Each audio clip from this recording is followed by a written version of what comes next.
যখন ধোঁয়া ওঠে আগুন তো নিশ্চয়ই আছে। ভাঙন যখন শুরু হয় সেই ভাঙনটা সর্বগ্রাসী হয়, আগুন যখন লাগে আগুনটা সর্বগ্রাসী হয়। দলেরই বিদ্রোহের আগুনে ঝাড়খাড় তৃণমূলের ঘর। বিধানসভা, পুরসভা, জেলা পরিষদের পর এবার সংসদেও তৃণমূলের ভাঙন স্রেফ সময়ের অপেক্ষা।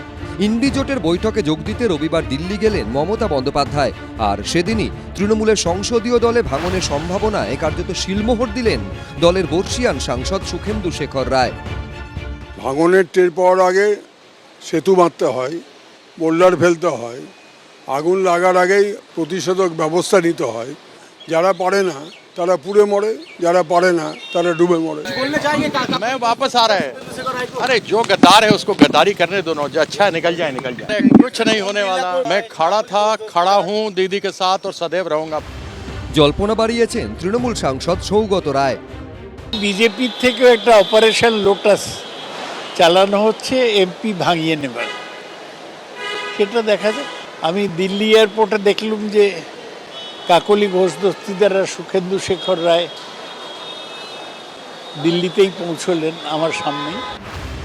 লোকসভা ও রাজ্যসভা মিলিয়ে তৃণমূলের বর্তমান সাংসদ সংখ্যা 41। সূত্রের খবর, লোকসভায় 28 জন সাংসদের মধ্যে 24 জনই মমতা বন্দ্যোপাধ্যায়ের পাশে নেই। অন্তত 20 জন বিদ্রোহের জন্য একেবারে প্রস্তুত। শুধুমাত্র 4 জন মমতা বন্দ্যোপাধ্যায়ের দিকে থাকছেন বলে সূত্রের খবর। এরা হলেন কল্যাণ বন্দ্যোপাধ্যায়, সুদীপ বন্দ্যোপাধ্যায়, মালা রায় ও অভিষেক বন্দ্যোপাধ্যায়, যার বিরুদ্ধে বিদ্রোহীদের অধিকাংশের ক্ষোভ।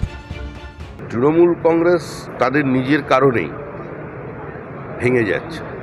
যারা এখানে ডিজে বাজাবেন বলেছিলেন তারা দিল্লিতে গিয়ে বাঁশি বাজাচ্ছেন, আর তার সুরও করুন। দিগ্ভ্রান্ত, আশাহত হয়ে কেউ যদি দিল্লির এ প্রান্তে ও প্রান্তে ঘোরাফেরা করে, তাদের সঙ্গে যদি দেখা হয় তাহলে হায় হ্যালো তো হবেই। কেউ যদি ফোন করে তো রাজনৈতিক সৌজন্য ফোন ধরা এবং উত্তর দেওয়া। বাড়ির কাছে যদি কারোর সঙ্গে দেখা হয়ে যায় তাকে বাড়িতে নিয়ে এসে চা খাওয়ার।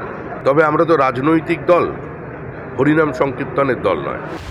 সূত্রের খবর, লোকসভার মতো একই পরিস্থিতি রাজ্যসভাতেও। রাজ্যসভায় তৃণমূলের 13 জন সাংসদের মধ্যে 9 জনই বিদ্রোহী। যে 4 জন মমতা বন্দ্যোপাধ্যায়ের পাশে থাকছেন বলে জানা যাচ্ছে তারা হলেন ডেরেক ওব্রায়েন, দোলা সেন, সাগরিকা ঘোষ ও মেনকা গুরুস্বামী। রাজ্য রাজনীতিতে কার্যত অপ্রাসঙ্গিক হয়ে পড়ে মমতা বন্দ্যোপাধ্যায় এখন ইন্ডি জোটের হাত ধরে প্রাসঙ্গিক হওয়ার চেষ্টা করছেন, কিন্তু সেই জোটেও এখন প্রবল ডামাডোল। সোমবার দিল্লিতে ইন্ডি জোটের বৈঠকের দিনই কি সাংসদদের দিক থেকে বড়সড় ধাক্কা আসতে চলেছে মমতা বন্দ্যোপাধ্যায়ের জন্য? বহু পুরনো সাংসদ, সম্মানীয় সাংসদ, তারাও মুখ খুলছেন, তারাও বিষয়টাকে সামনে নিয়ে আসছেন, তুলে ধরছেন। তো আমার সেটা দেখে মনে হয়েছে যে সেখানেও নিশ্চয়ই কোনো ডেভেলপমেন্ট হচ্ছে।